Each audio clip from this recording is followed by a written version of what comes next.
नरबळी सत्यघटना. या सत्यघटनेला आज 50 वर्ष झाली. भूतकाळातील आठवणींना आज पाझर फुटला होता. हा लेख लिहिताना हातातली लेखणीला कंप सुटला होता. 1972 साली महाराष्ट्रात दुष्काळ पडला होता. लोकांची उपासमार होत होती. जनता अन्न पाण्यासाठी वन फिरत होती. दुष्काळामुळे जनता गाव सोडून कामाच्या शोधात भटकत होती. दुष्काळाचा चटका जनता हैराण झाली होती. प्रत्येकाला आपल्या मुलाबाळांचे, जनावरांचे आणि आपल्या पोटाचे पडले होते. त्यावेळेस थरकाप उडवणारी बातमी तरुण भारतोदय मराठवाडा या पेपरला फ्रंट पेजवरती बातमी झळकली. ती बातमी वाचून अंगाचा थरकाप उडत होता. डोके सुन्न झाले होते. मी त्यावेळी 8व्या इयत्तेत शिकत होतो. परभणी जिल्ह्यातील मानवत येथे नरबळी, पाथरी तालुक्यातील मानवत या गावात 10-12 वर्षाच्या मुलींचा बळी दिला जात होता. 13 महिन्यात 11 मुलींचा बळी. पूर्ण महाराष्ट्र हादरला होता. मुली घराच्या बाहेर पडत नव्हत्या.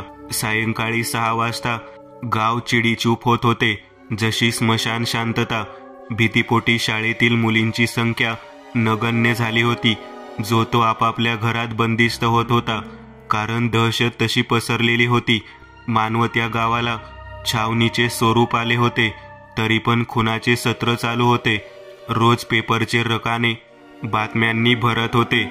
गावोगावी, घराघरात, लहान थोरांच्या तोंडी एकच चर्चा होत होती. पुन्हा मानवतला मुलीचा नरबळी. हे ऐकून, पेपरला वाचून मनात धडकी भरत होती. त्यावेळी आपल्याकडे टीव्ही नव्हते. कुठेतरी रेडिओ दिसत होता. पेपर आला की पेपर वाचण्यासाठी लोक पेपरवरती तुटून पडत होती. खुनाचे धागेदोरे लागत नव्हते. खून कोण करतोय कुणालाच पत्ता लागत नव्हता. गाव सगळे घाबरलेले होते. तोंड उघडायला कोणीच तयार नव्हते. एवढी दहशत पसरली होती. मानवत सोडून 2 कुटुंब, हिबारे आणि बारटक्के, माजलगावला येऊन स्थायिक झाले. तपास यंत्रणा हातबल झाली होती. कसलाच धागादोरा हाती लागत नव्हता. शेवटी राज्याच्या गृहमंत्र्याला दखल घ्यावी लागली. त्यावेळी 1972ला वसंतराव नाईक यांच्याकडे गृह खाते होते. मुंबईवरून रत्नाकर कुलकर्णी या CID ऑफिसरला पाठवण्यात आले. बरेच दिवस त्यांना पण सुगावा लागत नव्हता. हे खून रात्रीच्या वेळी केले जात होते आणि मृतदेह गावाबाहेरच्या नाल्यात फेकून दिले जात होते. याच वेळी एका 10 वर्षाच्या मुलाचा खून झाला. मुलाच्या खुनाच्या वेळी मिळालेल्या पुराव्यावरून धागेदोरे लागत गेले आणि खुनाचा छडा लागला. खुनाला वाचा फुटली. मानवतला अनेक नंबर 2चे धंदे चालत होते. गावालगत एक पारधी वस्ती होती. तिथे हातभट्टीची दारू काढली जात होती. दारूचा धंदा रुक्मिणी नावाची पारधीन करत होती. ती नवऱ्याबरोबर नांदत नव्हती. तिला नवऱ्याने सोडून दिले होते. ती दिसायला सुंदर होती. रोजचे दारू घेणारे ग्राहक तिला बघून तिथेच पेंगाळायचे. त्यातील एक उत्तमराव बारहाते हे एक नियमित ग्राहक. असे म्हणतात की उत्तमरावचा जीव तिच्यावर जडला. एके दिवशी ती उत्तमराव बरोबर पारधी वस्ती सोडून गेली. पारधी वस्तीला दोघांचे संबंध माहीत होते. काही दिवसांनी रुक्मिणी परत वस्तीवर आली. गावाबाहेर उत्तमराव बारहाते यांनी तिला घर बांधून दिले आणि तिला तिथे ठेवले. उत्तमरावही चांगली पैशावाली, प्रतिष्ठित आसामी. रुक्मिणी तिथे उत्तमरावच्या छत्रछायेमध्ये दारूचा धंदा करू लागली. उत्तमरावच्या नावाखाली धंदा जोरात चालत होता. तिला तिथे कसलीच भीती नव्हती. रुक्मिणीने दारूच्या धंद्यावर भरपूर पैसा कमवला. उत्तमरावांनी तिला सगळ्या सुखसोयी उपलब्ध करून दिल्या होत्या. तरी पण ती समाधानी नव्हती. कारण तिला मूल नव्हते. सगळे दवाखाने पालथे घालून बसली. खाजगीत इलाज केला. भरपूर पैसा खर्च केला. पण तिची कूस भरली नाही. तिला स्वतःचे मूल हवे होते. सगळे इलाज करून झाले. उत्तमरावांना घरच्या बायकोपासून मूल होती. रुक्मिणीला मूल झाले नव्हते. रुक्मिणीला मूल झाले नाही म्हणून ती ना खुश होती, समाधानी नव्हती. एवढा पैसा कुणासाठी, हा प्रश्न तिला पडत होता. शेवटचा मार्ग म्हणून ती देवदेव करू लागली. नवस, गंडेदोरे याच्या नादी लागली. तिचा तांत्रिक मांत्रिकाशी संबंध येऊ लागला. त्याचा पण काही उपयोग होत नव्हता. तिला गणपत साळवे नावाचा मांत्रिक भेटला. त्याने पिंपळाच्या झाडाखालच्या मुंजाची उपासना करायची सांगितले. मुंजा म्हणजे एक गरीब ब्राह्मण. तो लग्न होण्यापूर्वीच मेला. त्याला सुंदर मुली फार आवडायच्या, अशी त्या मुंजाची आख्यायिका त्या गणपत साळवेंनी सांगितली. मुंजाला खुश करण्यासाठी साळवेंनी रुक्मिणीला मंत्रतंत्र दिले. मूल होण्यासाठी मुंजाला खुश करावे लागेल असे रुक्मिणीला सांगण्यात आले. मुंजाला कुमारिका मुली आवडतात, त्या मुली चढवाव्या लागतील. रुक्मिणबाईच्या मनात चक्र फिरू लागले आणि खुनाची मालिका सुरू झाली. तिथून सुरू झाला खुनाचा सिलसिला. उत्तमराव बारहतेला त्यात सामील करून घेतले. बाईच्या प्रेमापोटी आंधळे झालेले उत्तमराव त्यात सामील झाले. दारू पिऊन उत्तमराव 24 तास तिच्या जवळ पडलेले असायचे. रुक्मिणीने उत्तमरावच्या व दारूच्या पैशाच्या जोरावर काही लोक हाताखाली धरले. त्यात उत्तमरावचे 2 विश्वासू गडी होते. दोघांकडे मुली शोधून आणायचे काम दिले. 10 ते 12 वर्षाच्या मुली शोधायला सुरुवात केली. ते दोघे वस्तीवरच्या गरिबांच्या मुली रात्री उचलून आणायचे आणि रुक्मिणीच्या हवाली करायचे. त्याच्या मोबदल्यात त्यांना भरपूर पैसे दिले जात असे. मांत्रिक व रुक्मिणी त्या मुलींच्या रक्ताचा अभिषेक त्या मुंजाला घालायचे.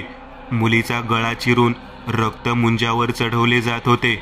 मुलीचे दोन्ही पायातून 2 भाग केले जात होते असे त्यावेळी बोलले जात होते. हे ऐकताना अंगात थरथरी भरल्यासारखी होत होती. डोके सुन्न पडत होते.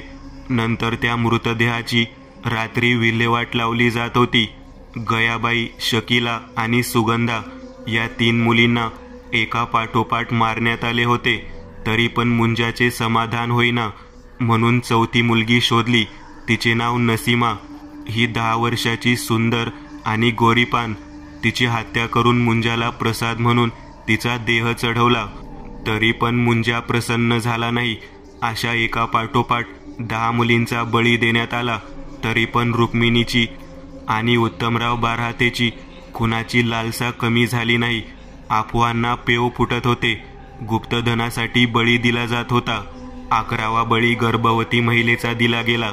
तिचे पोट फाडून मूल बाहेर काढले व जन्म घेण्याआधीच त्या अभ्रकाचा मुंजाला बळी चढवला. शेवटी 6 महिन्यापासून तळ ठोकून राहिलेले मुंबईचे CID इन्स्पेक्टर कुलकर्णी यांनी या खुनाला वाचा फोडली आणि रुक्मिणी, उत्तमराव आणि त्यांचे 2 गडी यांना पोलिसांनी अटक केली आणि मानवत व महाराष्ट्राने सुटकेचा निश्वास टाकला. उत्तमराव बारहते हा गावातला श्रीमंत व्यक्ती, नावाजलेली व्यक्ती होती. त्याचे नाव समोर आले आणि मानवत व परभणी जिल्हा पूर्ण हादरले. लोकांचा विश्वास बसत नव्हता, कारण गावातली प्रतिष्ठित धनाढ्य व्यक्ती असे करील लोकांच्या स्वप्नात सुद्धा कधी आले नाही. हा खटला 13 वर्ष चालला. उच्च न्यायालयात न्यायमूर्ती श्री यशवंतराव चंद्रचूड साहेब हे न्यायाधीश असताना त्यांनी निकाल जाहीर केला. रुक्मिणी आणि उत्तमराव हे प्रत्यक्षात खुनात सहभागी नसल्याचे. त्यांना फाशीची शिक्षा होऊ शकली नाही. त्यांचे 2 गडी व माफीचा साक्षीदार सोपान याला फाशीची शिक्षा झाली. पुण्याचे नावाजलेले वकील ॲडव्होकेट BG कोळसे पाटील यांनी या खटल्याचे कामकाज पाहिले. बाईच्या आणि गुप्तधनासाठी माणूस कोणत्या थराला जाईल सांगता येत नाही. हा खटला मानवत खून खटला म्हणून 13 वर्ष गाजला. या खून खटल्याला 50 वर्ष झाली. मी हा लेख लिहिते वेळेस हात थरथर कापत होते. मी त्यावेळी 12 ते 13 वर्षाचा होतो. हा खून खटला मला चांगला आठवतो. 48 वर्षानंतर मी या हत्याकांडाचे रहस्य माझ्या साहित्यातून आपणासमोर लेखनातून व्यक्त करत आहे. भूतकाळातील अडचणींना आज पाझर फुटला होता. 50 वर्षापूर्वी घडलेली घटना आठवताना व लिहिताना हातातील पेन थरथरत होता. दुसरा अनुभव, पिंपळाखालचा मुंजा. तिन्ही सांजेची वेळ. सूर्य मावळतीला मावळत होता. हळूहळू सूर्य क्षितिजा पलीकडे दिसेनासा झाला. पक्ष्यांनी आपापली घरटी जवळ केली. बघता बघता काळोखाचे साम्राज्य पसरले. रातकिडे आपली बीळ सोडून वरती आली. किर असा रातकिड्यांचा आवाज काळोखात घुमू लागला.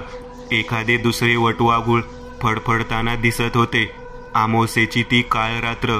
घुबड गावालगतच्या वेशीवर घुगत होते. घुबडाचा आवाज ऐकून कुत्री भुंकायला लागली. रात्रीचे 1:45 वाजले. गाव सगळा निद्रिस्त झाला होता.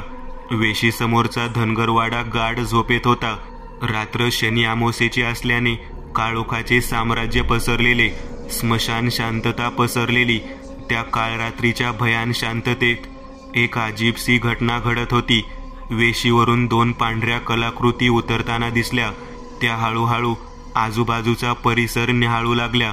टिवटिव्या व घुबडे फडफडत चिरचिर आवाज करीत वेशीतून पसार झाली. घुबडाचा फडफडण्याचा आवाज ऐकून धनगरवाड्यातील मेंढ्या चळबळू लागल्या. धनगरवाड्यातील मेंढ्या चुळबुळ करत खोपटात तोंड खुपसून निपजत पडल्या. मेंढ्यांच्या अचानक चुळबुळ बघून केरबा धनगर जागा झाला. कधी नव्हे तेच मेंढ्यांनी चुळबुळ करून गप कशा झाल्या. केरबाची म्हातारी जागीच होती. मेंढ्यांची चुळबुळ आणि खोपटात तोंड लपवण्याची हालचाल म्हातारीच्या लक्षात आली. घुबड फडफडून चिरचिर आवाज करत उडाली होती. कुत्र्यांची भुंकणे अचानक बंद झाली. मेंढ्याजवळची कुत्री खोपटात घुसली होती. म्हातारीने ओळखले, आज शनी अमावस्या, काहीतरी विपरीत घडत असावे.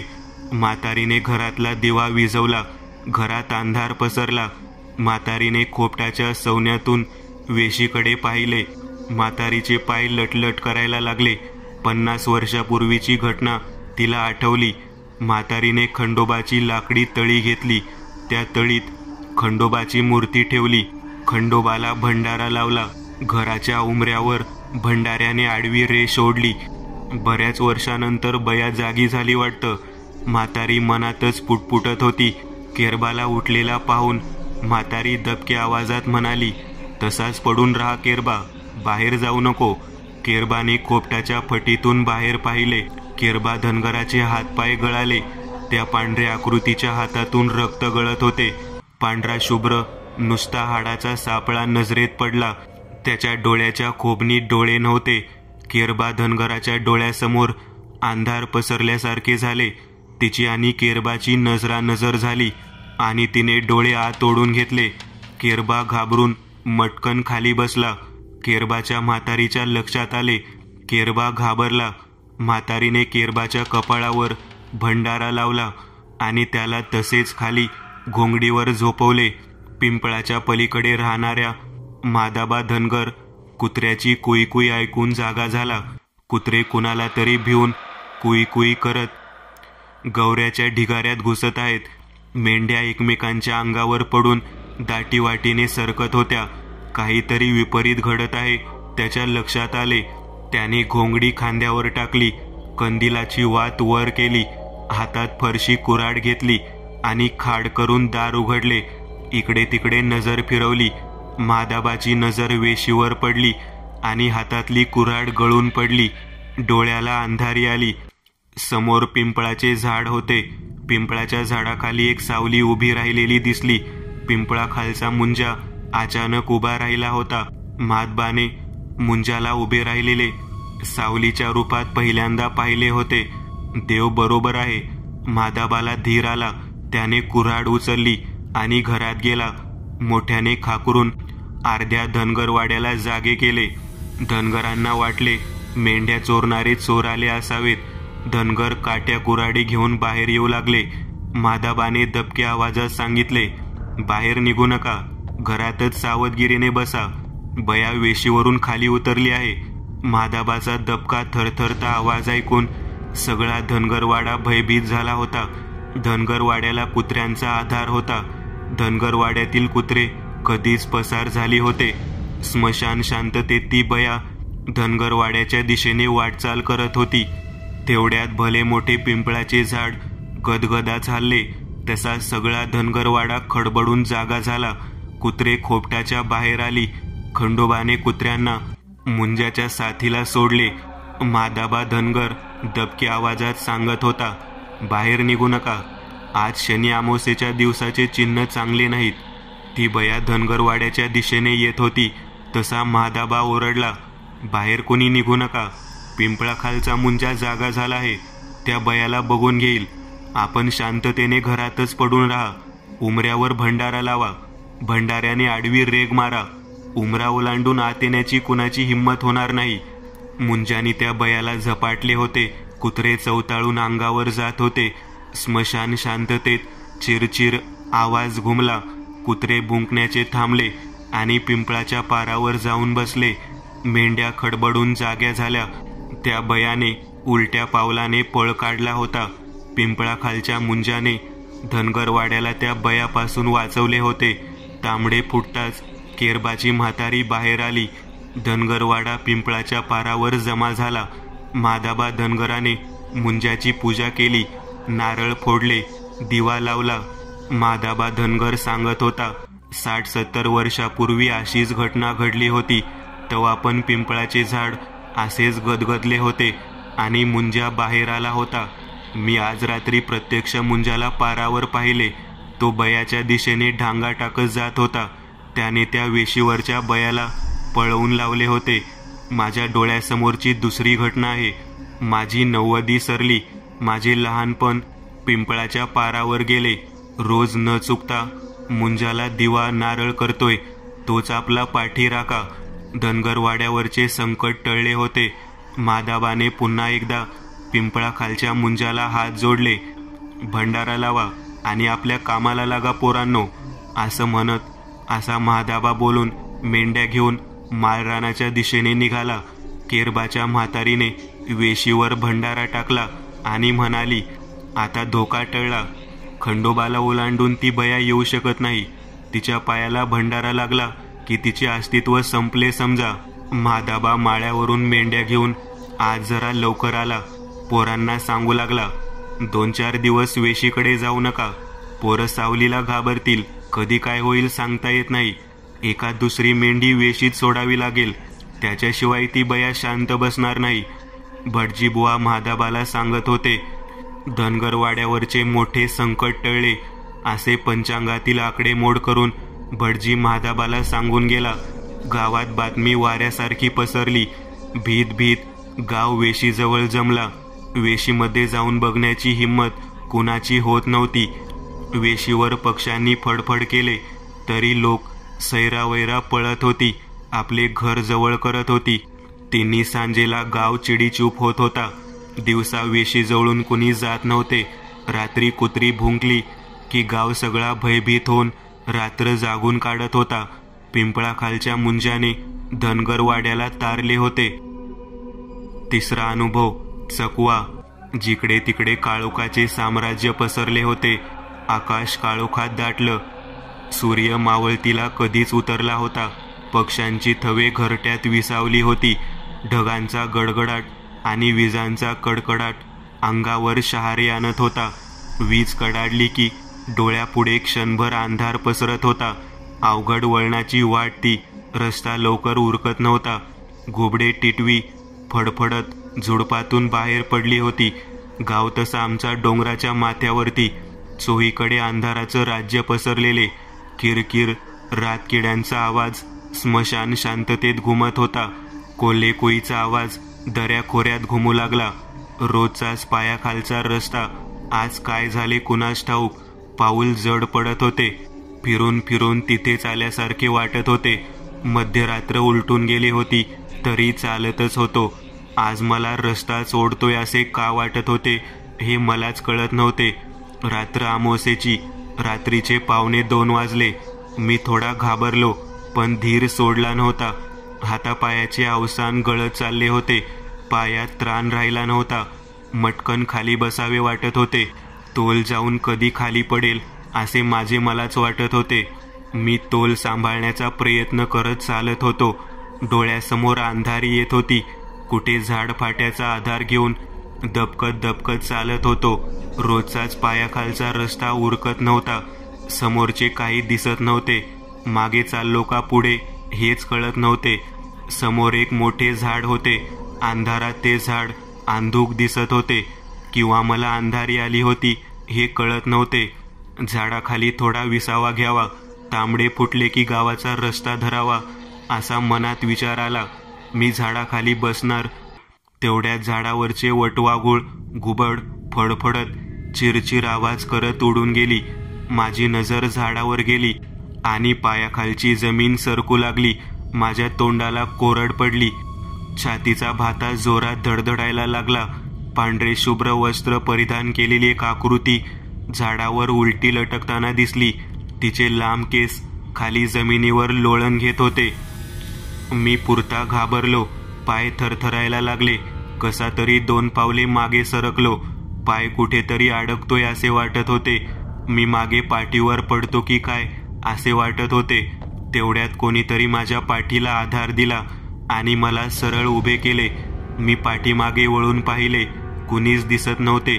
झाडाकडे पाहिले तर ती आकृती झाडावरून खाली उतरली आणि माझ्या दिशेने येऊ लागली. तेवढ्या समोरून लांडग्याचा कळप माझ्या दिशेने वाटचाल करत आला. मी हातातली कुऱ्हाड सावरीत ताडकन उभा राहिलो. माझ्या अंगात बळ कुठून आले काहीच कळाले नाही. तेवढ्यात ती आकृती नाहीशी झाली. मी त्या लांडग्याच्या सर्व ताकदीने सामना करत होतो. कुऱ्हाडीच्या घावासरशी लांडग्यांना आडवे करीत होतो. झाडावर उलट्या लटकलेल्या बयाची ताकद माझ्या अंगात संचारली होती. मला लांडग्यांची शिकार होऊ द्यायचे नव्हते, कारण तिच्या तावडीत मी सापडलो होतो. माझा बळी तिला घ्यायचा होता. तिने लांडग्याचा नायनाट माझ्या हातून करून घेतला. ती माझ्या रक्ताची भुकेली होती. तिला माझे रक्त पिऊन रक्ताची तहान भागवायची होती. मी चक्कर येऊन बेहोश पडलो. पहाटेचे 4 वाजले आणि तांबडं फुटलं. पक्षी घरट्याबाहेर पडू लागली. पक्षाच्या किलबिल आवाजाने मला जाग आली. माझे मलाच काय झाले कळत नव्हते. मी कसा तरी उठून बसलो. डोकं जड पडल्यासारखे झाले होते. कोणीतरी मला मारल्याच्या खुणा दिसत होत्या. अंगावर नखांचे ओरखंडे दिसत होते. रक्ताच्या धारा अंगावरच वाळलेल्या होत्या. अंगात अजिबात त्राण उरला नव्हता. तेवढ्यात महादू गाई म्हशी घेऊन येताना दिसला. त्याला बघून माझ्या अंगात थोडे बळ आले. मी कसा तरी उठून बसलो. बेंबीच्या देठापासून आवाज काढत महादाबा महादाबा जोरात आवाज दिला. महादाबानं आवाज ओळखला. आलो रे अशी हाक दिली. महादाबा जवळ आला. माझ्या जीवात जीव आला. मग मी त्याला घडलेली घटना सांगितली. तुला काही झाले नाही. तू एकटा होतास. तुला चकवा झाला. तू घाबरला आणि तिथेच फिरत राहिला. मी त्या रात्री माझे मलाच घाबरलो होतो. मग ती पांढरी आकृती, तो लांडग्याचा कळप, माझी कुऱ्हाड कुठे गेली, ते अंधारातले मोठे झाड कुठे गेले, तसा मला भास होत होता. हा एक चकवा होता. मादाबा म्हणाला, चल मी भाकर घेऊन आलोय, न्यारी करून घे. या झाडाखाली थोडी पाठ टेकव. रात्रभरचे जागरण झाल्यामुळे थकवा आला आहे. एक झोप झाली की बरे वाटेल. आज लवकरच गावाकडे जनावर वळवतो. मी सोबतीला आहे, घाबरू नको. नाहीतर मादाबा रात्रीचं सारं खरं होतं. घरी गेल्यावर घडलेली घटना सांगावी लागेल. म्हातारी वाट बघत असेल. रात्रभर कुठं बसला असेल. म्हातारी काळजीत पडली असेल. रात्रभर तिला झोप आली नसेल. मादाबा म्या जातोच. एकटा नको र जाऊ. पुन्हा काहीतरी घडायचं. तू भटकत इकडं तिकडं फिरत राहशील. मादाबाला कोणीतरी रानात माळावर फिरायला जोडीदार पाहिजे होता. मादाबाला पण भीती वाटत होती, म्हणून मला भीती घालत होता. मी दिवस मावळतीच्या वेळी घरी गेलो. घडलेली घटना म्हातारीला सांगितली. म्हातारी मटकन खाली बसली. गटागटा 2 तांबे पाणी तिनं घशात घातले. पदराने घाम पुसला. स्वतःला तिने सावरले. म्हातारीला 50 वर्षापूर्वी अशीच घडलेली घटना आठवली. ती बया पुन्हा आली वाटतं. तुझ्या बापाचा त्याच बयानं काटा काढला होता. आता ती तुझ्या पाठीमागे लागली. उद्यापासून रानात जाऊ नकोस. मी बघते काय करायचं ते. त्या बयाचा उतारा म्हातारीला माहीत होता. गावातला रानबा मागं त्याच्याजवळ त्या बयाचा उतारा होता. म्हातारी सकाळीच रानबा मागच्या घरी गेली. काल रात्री घडलेली घटना सांगितली. रानबा मांग तसाच उठला आणि तडक त्या रानात बयाच्या झाडाखाली जाऊन उभा राहिला. तुला काय पाहिजे म्हणून विचारले. रानबाला काय समजायचे ते समजले. त्या झाडाला एक बाहुली आणि लिंबू बांधले. बरोबर आणलेलं कोंबडी उलटी करून झाडाला बांधली. डोळे झाकून काहीतरी पुटपुटला. झाडावर 2 घाव कुऱ्हाडीचे घातले आणि परत फिरला. ती बया त्या झाडावरून रात्री 12 वाजता निघून जाईल असे तो म्हणाला. पाठीमागे वळून न पाहता तो नीट घरी परतला. दुसऱ्या दिवशी मादाबा जनावरं घेऊन आला. बघतोय तर झाड वाळलेले. आणि झाडाला मोठा तडा गेलेला दिसत होता. कोंबडीची मान पिळून तिचे रक्त पिलेले दिसत होते. माधवाने खाली पाहिले तर मातीत उलट्या पाऊल खुणा जातानाच्या दिसत होत्या. ती बयान निघून गेली होती. भुतकरवाडी एका डोंगराच्या पायथ्याशी वसलेले खेडेगाव. 800 ते 1000 उमरा, जेमतेम 6000ची वस्ती. गावात जाण्यासाठी वेशीतून जाण्याचा एकमेव रस्ता. वेशीपासून एका फलकावरती वडरवाडी, जवळपास 200 घरांची वस्ती. वेशीच्या आत काही अंतरावर भुतकरवाडी वसलेली. डोंगराच्या पायथ्याशी असल्यामुळे रस्ता 12ही महिने झाडाझुडपांनी नटलेला. खड्डे खळगेच निसर्गाने बनलेले. गावात लाईट नसल्यामुळे गाव सायंकाळी 7 वाजताच सामसूम व्हायचे. आजूबाजूला डोंगर झाडी असल्याने जंगली प्राण्यांची भीती. भुतकरवाडी म्हणजे आदिवासी वस्ती. सरकारी सुविधांचा अभाव.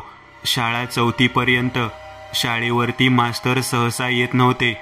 गावात सुविधा नसल्यामुळे शिक्षक येण्यास टाळाटाळ करत. भुतकरवाडीचा इतिहास जरा वेगळाच होता. तिथे 18 पगड जातीची आदिवासी लोकवस्ती. काही लोक जंगलात जाऊन डिंक गोळा करून आपला उदरनिर्वाह करायचे, तर काही आदिवासी सिंधीच्या झाडांची सिंधी काढून विकायचे. एक आदिवासी जमात अशी होती, रानभाज्या व वनौषधी वनस्पती आणून विकत असे. रानभाज्या म्हणजे निसर्गतःच उगवलेली भाजी. या भाज्या शेताच्या बांधावर माळ रानात येतात. या वनस्पतीमध्ये नैसर्गिक खनिजे, महत्त्वाचे मूलद्रव्य व अत्यंत महत्त्वाचे उपयोगी रसायने असे घटक आढळतात. यात अनेक औषधी गुणधर्म असतात. आदिवासी आजही त्यांचे पारंपरिक अन्न म्हणून जंगलातील वनस्पतीचाच उपयोग करतात. येणाऱ्या नव्या पिढीलाही त्याची माहिती करून देतात. जंगलातील जडीबुटी विकून पैशाची गरज भागवतात. परक्या अनोळखी माणसाला हे लोक आपल्या गावात सहसा येऊ देत नसत. परका माणूस या गावात जाण्यास धाडस करत नव्हता. भुतकरवाडीचे नाव जरी घेतले किंवा कानावर पडले तरी अंगावरती काटा उभा राहतो. या भुतकरवाडीत भूतांचा सुळसुळाट आहे असे आजूबाजूच्या वाड्या वस्तीत बोलले जात होते. वेशीपासून जवळ असलेला वडारवाडा म्हणजे भूतांची वस्तीच. त्यांचा त्रास भुतकरवाडीच्या आदिवासी लोकांना होत होता. पिढ्यानपिढ्या तिथले भूत रात्री वेशीवर येऊन बसतात हे आजूबाजूच्या गावातील लोकांना माहिती होती. भुतकरवाडी सहसा बाहेरगावचा माणूस जाण्यास भीत असे. गावात फक्त एकदाच सकाळी बस येऊन जायची. इतर वेळेस जवळपास सगळीच गावकरी भुतकरवाडीच्या फाट्यावरूनच 4 किलोमीटर पायी ये जा करायचे. रात्री फाट्यावरून जाणाऱ्या बस थांबत नसत. काशीनाथ नावाच्या मास्तरची बदली भुतकरवाडीत झाली. शेवटचे 2 वर्ष राहिलेले हेडमास्तर या पदावर प्रमोशन होऊन भुतकरवाडीच्या शाळेवरती काशीनाथराव जाणार होते. भुतकरवाडीत येण्यास काशीनाथराव मास्तरांना बराच उशीर झाला होता. रात्रीचे 11 वाजले होते. गावात लाईट नसल्यामुळे स्मशान शांतता. सगळा गाव निद्रिस्त झाला होता. वडारवाडा मात्र जागाच होता. काशीनाथरावांना फाट्यावरून पायी चालत येताना दम लागत होता. वय झालेले, गुडघ्याचा त्रास. बसत उठत अंधारात चालत आले. भुतकरवाडीच्या वेशीवर थोडा आराम करावा असा विचार करून वेशीमध्ये बसले. तिथे 4-5 पांढऱ्या वेशीतील तरुण मुले वेशीच्या कट्ट्यावर खाली पाय सोडून बसली होती. बरे झाले कोणीतरी सोबतीला आहे असे म्हणत काशीनाथ मास्तरने बूड टेकले. बसलेल्या तरुण पोरांना भुतकरवाडीची शाळा कुठे आहे विचारले. पांढऱ्या वेशात बसलेल्या तरुणांनी माहीत नाही असे उत्तर दिले. आम्हाला आमच्या पूर्वजांनी शाळेत घातले नाही. आमच्यासाठी शाळा नसते. आम्ही बाजूच्या वडारवाड्यातले. आम्ही फक्त रात्रीच बाहेर फिरतो. तुम्हाला भीती वाटत नाही का पोरांनो, एवढ्या रात्री वेशीवर बसलात? मास्तरांनी आपुलकीने विचारले.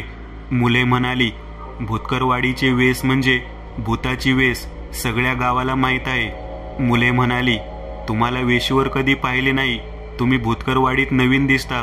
काशीनाथ मास्तर म्हणाले, होय, मी इथल्या शाळेवरती तुमच्यासारख्या मुलांना शिकविणार आहे. वेशीवरची मुले खदखदून हसत होती.